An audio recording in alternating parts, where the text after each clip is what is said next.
my mother, what will I be?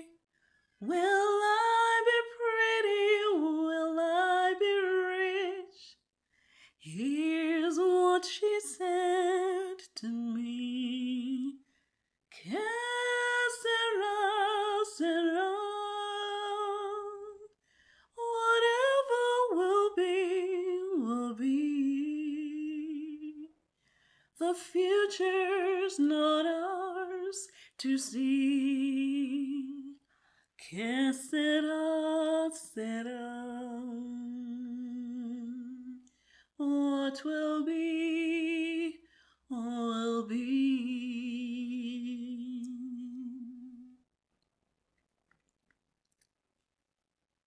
Hello, good people. Welcome to another episode of In All Honesty podcast. Thank you for being here and waiting for me for weeks over after promising the next episode just the week after the last one.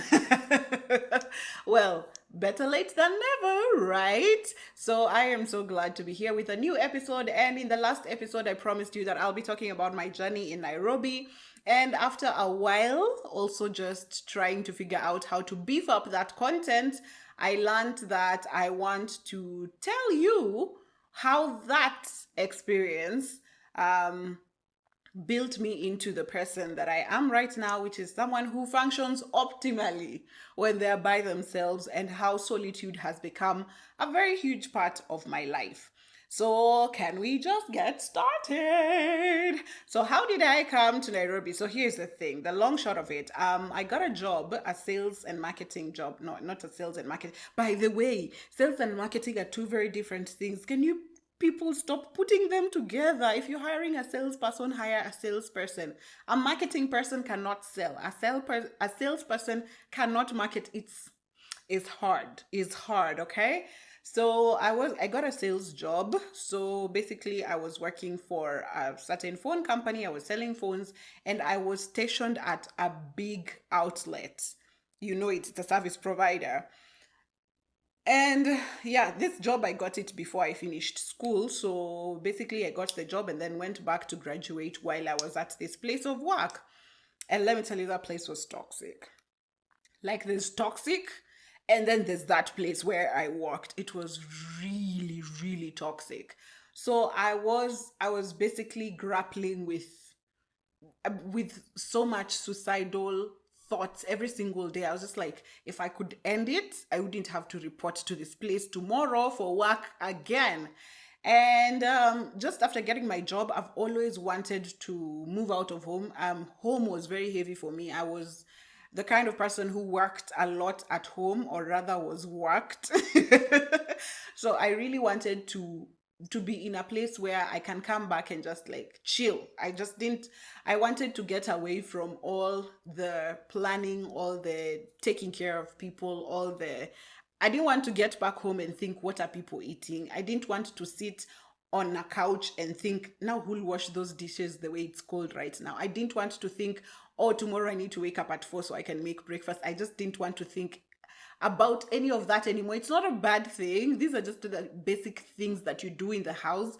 But basically why I wanted to move out is just so I could exist without any expectation. So that was my biggest reason for moving out of my parents' home. So I got this sales job 2 months in. I moved into my car, small bed sitter, and life began. So I'm working at this place, I'm going back, but at least one thing was for sure, I was really happy and peaceful that I had a place of my own, even if work was as stressful as it was. So this place gets more toxic and more toxic by the day.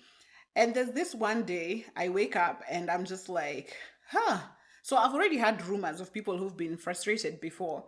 So I've already had rumors, and I saw how people got frustrated when they are trying to resign.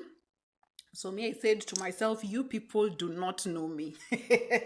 So I sat quietly. I was assigned to another shop actually after a while, because there was so many politics.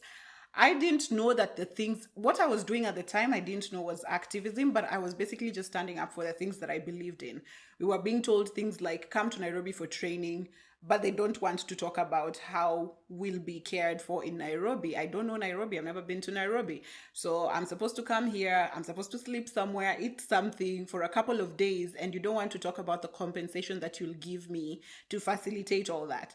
So I remember I didn't go for two of the trainings, and I was just like, what is the situation of being taken care of once I get to that city first?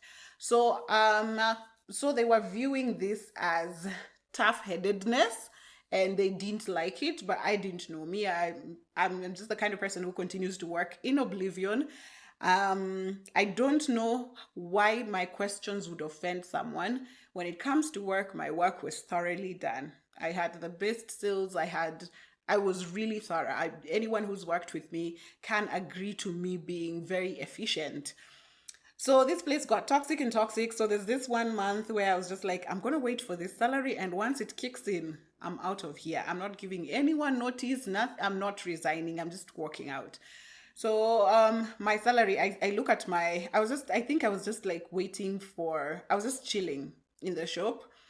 And then I decided to just check. I don't know, a hunch. I got a hunch and I decided to check my account balance, my bank account balance. And it showed the salary had come in. And I just picked my bag. I told this person, the other people who are in the shop, I just told one of them, nimeenda lunch. I'm out for lunch. So I grabbed my bag and I went for lunch and I never came back. So that is how I quit my job. There were calls and calls following up and just asking me, where have you gone? Return our phone. Because they gave me a phone to work with. And I was just like, you people were so freaking toxic. You really want to follow up with me to give you back a phone? What are you going to even use it for? And then I later learned that actually the phones that were given to workers, they belonged to the workers. Once you're given the phone, like, you can go with it. So what was happening is that the supervisors would actually would want you to give back the phone, and then they'd sell them in the black market. So yeah, it was good that I decided to just be all gangster and go away with my phone. And I didn't want to meet any of them either, because then I'd have to answer questions. I'd have to be like, why am I quitting? Where am I headed to? And I just didn't want to answer any of those things. And at the time, there's a lot of pressure also, like at home. People are just, my mom started questioning, why would you quit a job? And then word got to my relatives and friends of my parents, and it was just, how dare you quit such a big company? Do you know how your level of growth would have been immense there? And at the time, I can't even speak, because these people do not know that I'm trying to unalive myself at this point when they're trying to talk to me, okay? So it got really, really toxic, and I left. And one day I woke up in the middle of the night. I remember it was 1 a.m. I'd woken up to just pee normally. Yeah, in case you're wondering, yes, I do pee at night. A lot of people don't. I pee a couple of times in the night. So I woke up to pee as usual. But when I was peeing, I was just like, maybe I don't want to live in this town anymore, because I've grown up my whole life in Eldoret.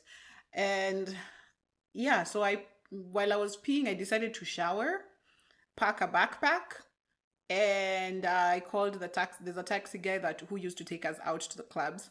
So I called him up, and he was still at work, and I asked him to drop me off at the shuttle offices. So I went to the shuttle offices, booked a ticket, and started coming to Nairobi. So I got to Nairobi at 8 a.m. in the morning. Right about 8 a.m. So I called a friend of mine. Oh my goodness, I will be forever grateful to this person, because they hosted me for 2 weeks in Nairobi without any complaints. And I called them without any notice. Okay, well, when I was leaving Nairobi, I called and asked, can I stay at your place for just a little bit while I'm looking for a house? And they were like, cool, they were easy. So I stayed at my friend's house for 2 weeks looking for a house, not a job, just looking for a house. So a lot of people referred me places here and there. I looked for a house. He's the only person who knew I was in Nairobi. He's the only person who knew I was looking for a house. He's the only person who knew I was moving to Nairobi. So I got a house finally. The whole idea of getting a house in Nairobi was even funny because a lot of people were just like, all of the things you're looking for, I don't think you'll find in Nairobi. I was looking for a greenery. I wanted to be surrounded by greenery. I also wanted to have water constantly. So everyone who referred me to places to go look for houses would tell me, but you should know, Nairobi, we don't get water throughout. So you should learn to have water like 3 times a week or 2 times a week. And I just thought to myself, hell no, I use water too much. And sometimes I don't even need to be using it. I just need to know when I open my tap, there's going to be water, okay? Water is the most basic thing. I don't know how Nairobians have normalized not having water. So I looked and looked and looked. And all these people who were referring me, I think, were conversant with Nairobi. And so they referred me to places where they thought I'd get like cheap housing and better housing. And since they were Nairobians, they really didn't like the remote areas of Nairobi. So where I finally got a house, I got a house off Facebook. There was someone who's just like put up a post and they're like, there's these new houses in this new place. So I call up the person who had a house, who had put up the post, and it's a nice lady. And I tell her, I'm very new in Nairobi, so just tell me where I can, just give me directions from the CBD. And she says, just come to the CBD, I'll take you myself to the house. Yo, me, I'm telling you, my luck doesn't run out because, yo, you've had so many cases of people being conned, people being maimed in Nairobi. And for me, I actually went and met this lady and she actually drove me to the houses. I liked them. I paid for the house. I was like, I'm coming back next week, okay? I'm going to pick my things in Eldoret. So my friends ask me, where did you get a house? My friend asks me where I got a house. I tell him it was on Wayakiwe, and he was like, Ushago. No one wanted to live on Wayakiwe at that time. And I wasn't even living in Wayakiwe, like I wasn't even living all the way up in Kino. I got a house at Mountain View. But people were just like, do you Peter ABC? Aye, that's Ushago. Do you Peter? Ah, that's Limuru. So anyway, I just decided, but it's the one place where I got greenery. Literally outside my house, I would look into a forest that I later learned was like a big forest that on the other side you'd come out on the other side of Kawangware now. I did not know that at the time. Yeah, just got in a house. It was a massive forest. There was a river in front of the house. It's downhill. There's water throughout, and I got them while they were just getting finished. So I enjoyed water in that place for close to 6 months. Yeah, so because they hadn't installed meters, we didn't even electricity I used for free because they hadn't installed a lot of things.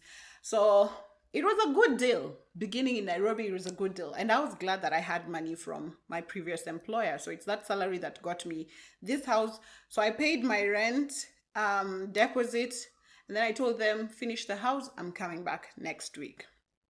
So then I go back to Eldoret. I get to Eldoret, there's two of my friends who are my closest friends at the time, and I told them, okay, I'm moving to Nairobi, I've just come for my things.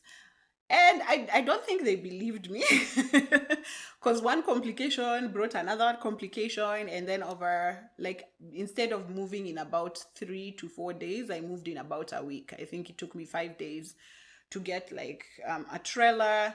And even the person we got, who was a friend to my friend, who offered to move me to Nairobi because they were already owners of a trailer, stole from me. So yeah, so I got to Nairobi without a gas cooker because the trailer guy had stolen the gas cooker from me. I didn't notice when we were offloading things, and I had very few things. It's not like I'd furnished my bedsitter at the time.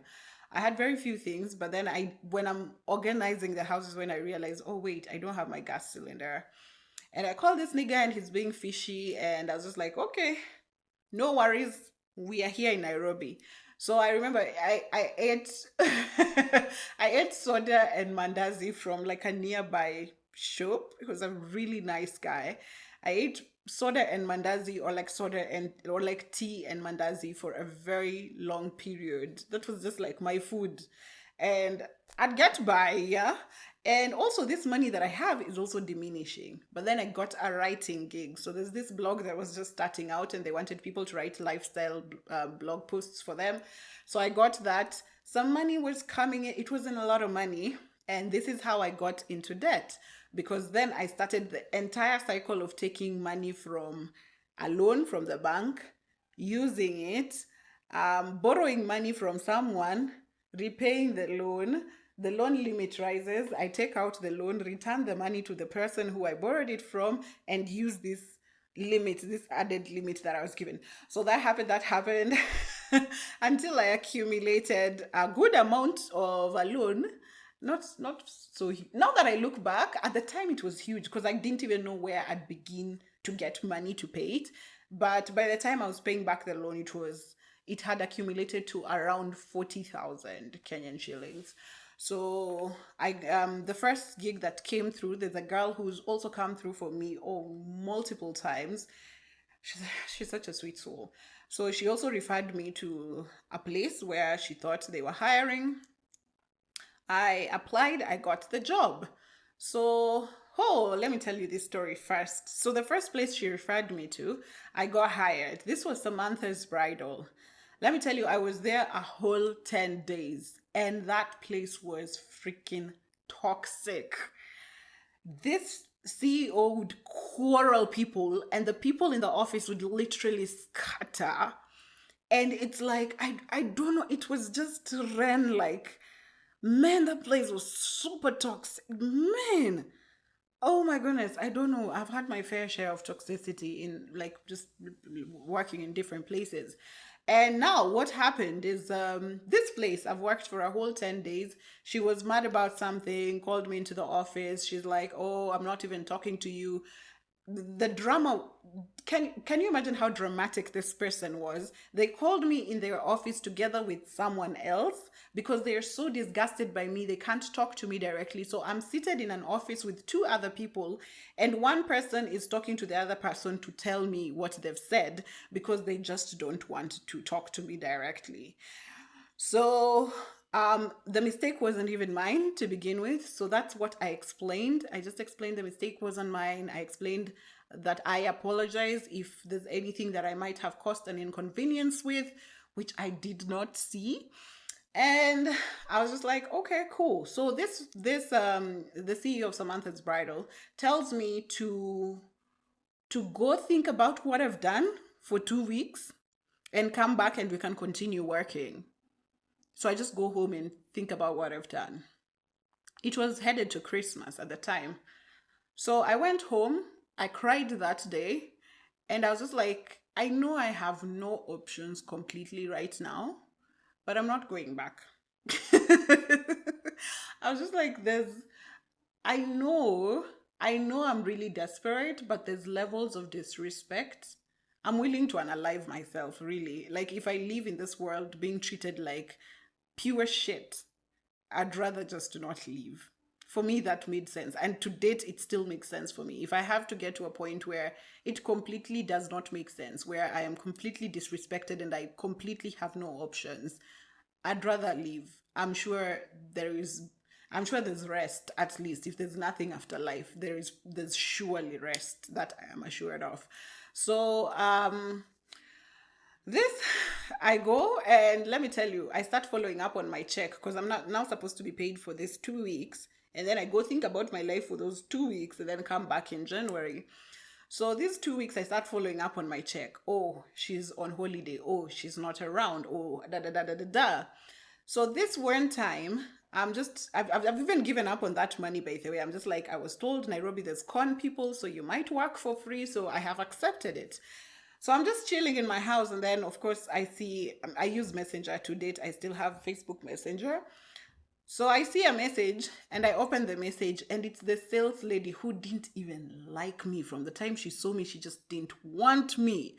Yo, what is wrong with people in the corporate industry? Anyway, so she didn't like me, and then I see a message from her on Messenger. I'm just like, now what is this about?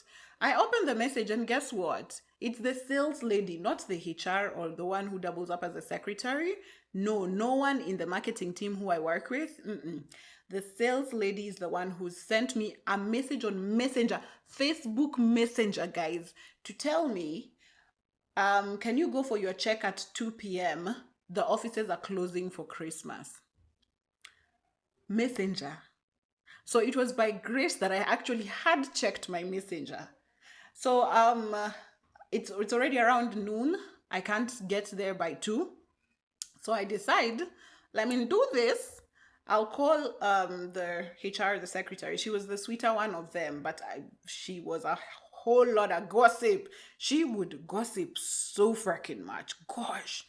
Anyway, I was there for 2 weeks and I already picked this. So that's a hell of a gossip.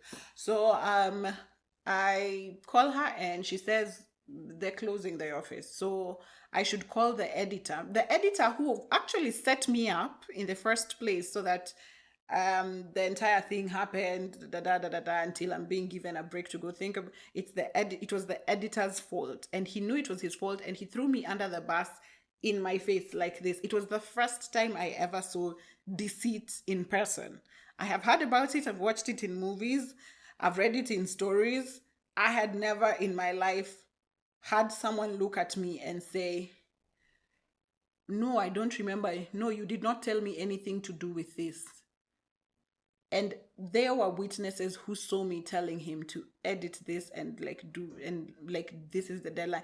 There were people there who saw me. I felt so. Have you ever questioned your sanity in a moment so much that you are not sure if you have a recollection of that day at all? Yeah, so it's this editor I'm supposed to call. He will be in the office the next day for they're going to shoot something.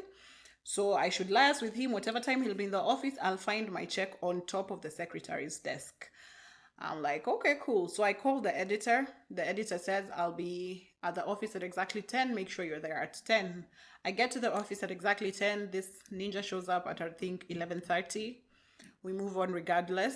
I pick my check. I disappear. I met this guy the other day, so recently, like I think 2 weeks ago or something. And he was just like, hi, Olive, it's been such a long time. I'm like, who the fuck are you talking to? Like, why would people be so pretentious? We're not friends. You know what you did to me. I don't know if you do that to so many people that you've lost count, but we are not buddies. I've not seen you for such a long time. I was just perplexed by how someone can be so insensitive. Anyway, yeah, that was my first experience, like getting a job in Nairobi. The second place I got a job, now this one lasted a while. But let me tell you, Kenyans in corporate are the most stupid people ever. I have never seen people who sacrifice their own people who throw people under the bus as much as Kenyans in corporate. Let me tell you, you're not gonna get a salary raise. You're not gonna get a promotion. Let me just tell you now, if anything, all these things go to everyone but the snitches. All these things go to everyone but the deceitful humans. You know why? Because even the bosses that you want to lick their asses, even them, they know if you're not loyal to your own people, how can they trust you? So your hammer is gonna fall. Your hammer is going to fall very soon. I'm telling you now. If you're the snitch, if you're the gossip, if you're the person who sets up people, frames people, throws people under the bus in the corporate world, just know you're the boss's pet. You're the one who's going to tell every people in authority the secrets that people at your level are discussing. Trust me, you are not trusted by anyone, because I know if I saw you stab your friend in the back, what makes you think I'll turn my back? What makes you think? Anyway, so yeah, there I also dealt with a whole bunch of Kenyans who were just like trying to destroy you completely for no reason. But then imagine you've come to work, your work does not relate to theirs. Like Wakenya, what is your problem? Like, just explain to me. Anyway, this place I worked, and here I had a goal. I was like, I will try and keep this job as long as I can so I can just pay back my debt. So I was trying to clear the debt that I had in the bank so that in case anything happens again, at least I'm on a clean slate. So I managed to clear my debt. I got my certificate of clearance from Metropole. Yes, I was in CRB actually at some point. I got my certificate of clearance, and I think a week or so after that, just quit that job. I was just like, toodles. So after I've gone, from there I worked at different other places. Oh, from there I moved to another, now a retailer store. And yeah, same. There's just like toxicity, but here at least I had a senior role, and I had a senior role by accident because I came in as the social media manager, and then the marketing manager was so frustrated. She woke up one day when I had a project where even me, I've seen things. So there's this girl who's now an influencer actually. So we had a project with her, and it had been planned out. So I wake up in the morning, I'm reporting to the office. I'm supposed to do other things in other malls, and my boss calls me and she's like, Olive, I'm headed to the airport. I'm headed to China. I'm done. I'm like, what do you mean you're done? She says, I'm done. Check with the general manager. I left him a gift for you. I really love you, baby girl, but me, I'm gone. She was a beautiful soul. So that's how I was left with a whole marketing department in my hands, and I had to learn everything from scratch. But didn't I? Didn't I ace it? So I went, so the same day, she quit on the same day that this project had been planned. So I had to go and meet the people who we were doing this project with, the lovely influencer, the entire team I worked with on this project were just lovely people. And I don't know whether they didn't pick it up, but at the time I was crashing. I was just like, I don't know what this is. I don't understand shit. I do not know, but I'm just here trying to get by. And yeah, the project was a success. The marketing department didn't fail. I did my job well until I got another opportunity and moved to that opportunity. So how do I relate my experience in Nairobi to the solitude life that I now thrive in very much? So the first time when I came to Nairobi, um, I remember my mom called after I'd moved now. My mom called and she was like, I'm here at your house. It's very dark inside. Are you inside? And I'm like, I know, I moved. She asked, where did you move to? I said, I moved to Nairobi. My mom hung up. I didn't hear from my mom again. It's my dad who now called, I think a week later. But my dad is like really, really easy. I don't know if there's anything that ever phases this man. So my dad calls and he's just like, oh, I hear now you're a city girl. Okay, you work hard. I'll send your sisters there to work hard with you, to see how the city is. And I was just like, okay, cool. And life went on. But in this period when I had moved to Nairobi, there was so much animosity with family and with people who I had known all my life. Growing up in a small town and in a town where everyone knows everyone, word goes around. And usually at the time, um, I think I could be the first girl who's moved out into her own home in my family, because that's not normal, especially in the Christian setup.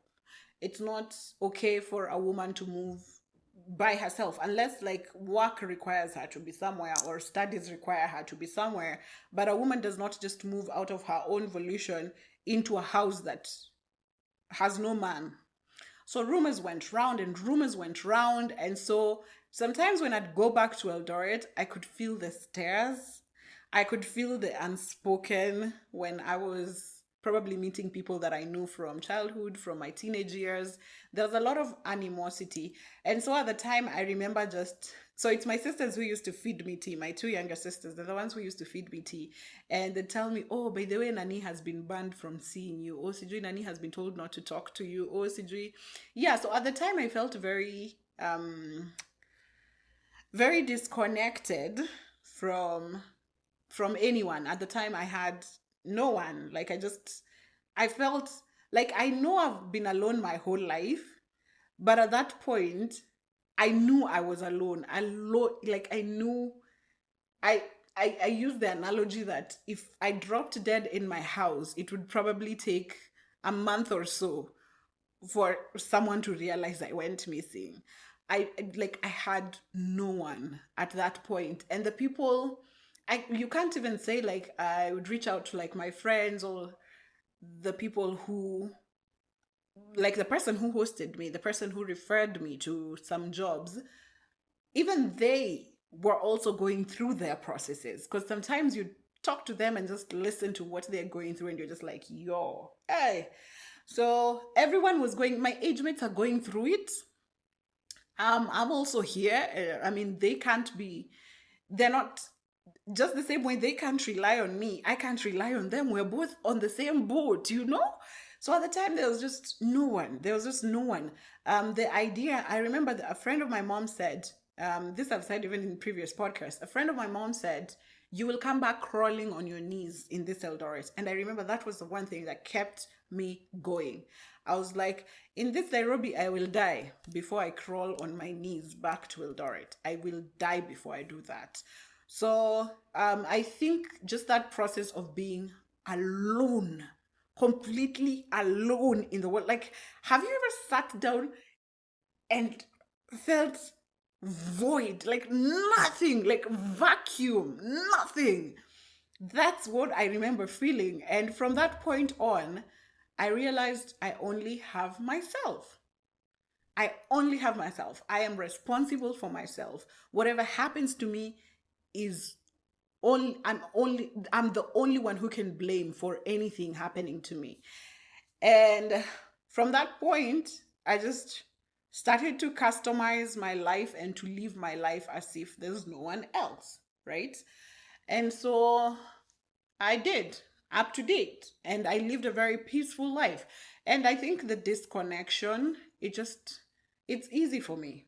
It's just very easy for me. A lot of people complain, oh, you don't keep in touch, oh, da da da.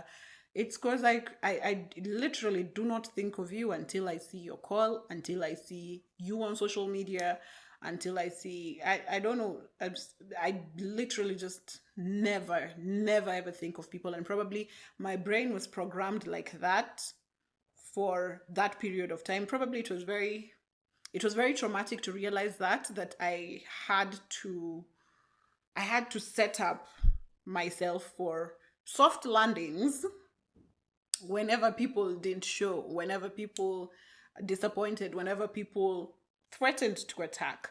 And so I can see how moving to the city toughened me up, but it toughened me a whole lot than I ever thought it would. And so the loneliness at the beginning, I won't call it loneliness. Yeah, there was a time it was lonely, but the loneliness in the beginning was sad. It was just like, oh, I have no one. Oh, I am ugly. Oh, But with time, I think after a heartbreak, of course, I had to be jump started. After a heartbreak, I think that's when I just thought to myself, baby girl, you cannot put your trust on people. Even people who kissed your forehead and said, whenever it will get thick, I will be here. They left when it wasn't even thick, it was still thin. So yeah, maybe it's that trigger that pushed me into the space that I am, where I was just like, now you have to be soft on yourself. Be the person that you want other people to be to you. Like if you want cuddles, give yourself that. If you want softness, give yourself that. What do you aspire to feel like when you wake up in the morning? Work towards that. And so the solitude just grew into a very healthy, beautiful space where I just became very happy, very comfortable, in fact, quite optimal in when I am by myself. So yeah, that's how I grew to just be by myself. It's really, really fun.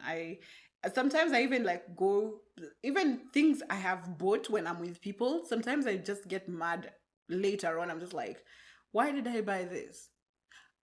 Yeah, when I'm with people, I just don't function as well as when I'm by myself. Like When I'm by myself, there's systems, there's a whole organization chat, like I know what should be done, how it should be done. Like, yeah, I just thrive a lot when I'm by myself. And I think that experience of moving to the city and having to toughen up and having to realize that there's no one else, no one's coming to rescue you, I think it really helped with just being by yourself, finding things that you want within yourself.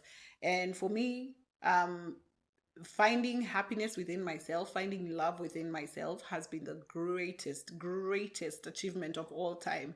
Like, I find it so beautiful that right now I don't feel any negative energy when someone does something. As in, back a few years ago, it would crush me. I would have to think about what did this person think. But right now it's just like, okay, that's them. Probably they didn't like me. And that's okay. And you move, right? So that's the whole story of moving to the city of Nairobi. I I have not been Caribishu at Nairobi. Yeah, I haven't had my phone stolen. I haven't had my, but every time I say that, I just know that saying that out loud is usually the trigger for having those things done to you. But anyway, yes, my stay in Nairobi, I have been privileged enough to not. At the time, I thought I was struggling very, very much. I was struggling a lot.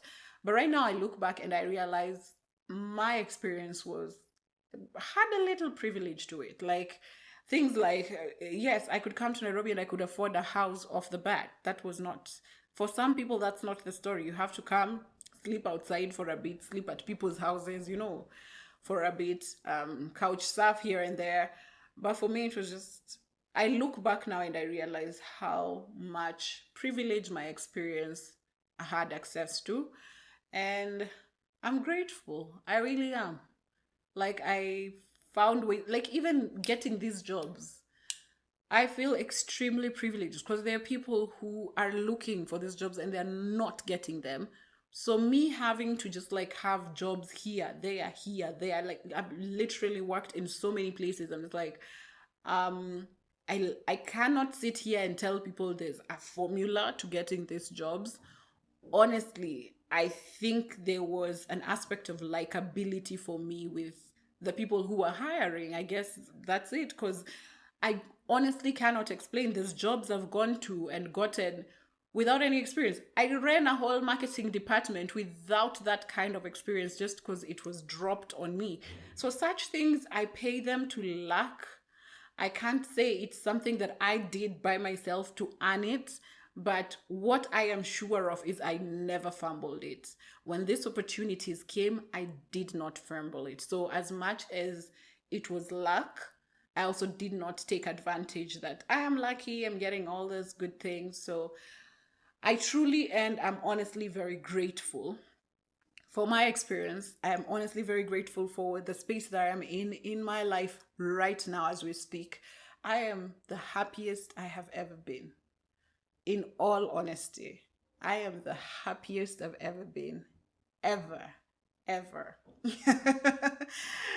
And I say a lot of things in retrospect make sense, and it even relates to the song I was singing earlier.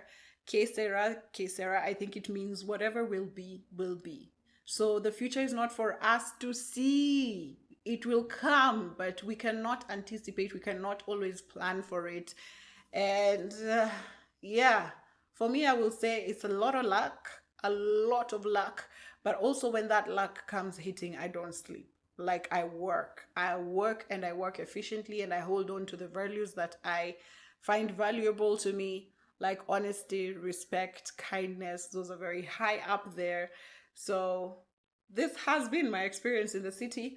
So far, I'm still adapting to Nairobi culture. A lot of things here are really weird. Like, you don't have a sense of community. Nairobians don't have a sense of community, a sense of kindness. Acts of kindness just here and there, like a greeting. No one greets people in Nairobi. I'm just like, just try and greet someone. Smile, smile, smile a little. I get a lot of warmth and remembrance from just smiling. Like even watches at places remember me just because I said Sasa with a smile. That's all. It changes so many things. But yeah, I'm yet to figure out a lot of things in Nairobi. I'm not saying I'll get used to them. I'm learning them and I'm wondering what this does not make sense, but I'll leave you to it. Some of them I might not adopt them. I've adopted a lot of them. Like when I came into the city, I couldn't eat out at all. I would always do everything and then come back to the house and eat. But right now, it's a task. It's a problem. I do not eat anymore inside the house. So yeah, there's some things I'm adapting here and there. Junk was never a thing. Um, uh, Exercise, I feel like in Eldoret you had to. I went to places. There's just a culture for ni hapa tu. It's just down the road, so we walk everywhere. But in Nairobi, I don't find us walking a lot. So those are some of the things I've adopted here. I don't walk as much. I don't swim as much. I love swimming. I love swimming so much. But in Nairobi, like even just the first swimming pool from where I am seated right now, yani is a problem. It's a distance. Yeah. So there's some things I'm adopting to in the city. There's some things I'll forever be a village girl and just let me be. And with that said, that's my story. Moving to the city, embracing solitude, solitude becoming this beautiful thing that is right now. And until next week. Or next time, let me say next time to be safe.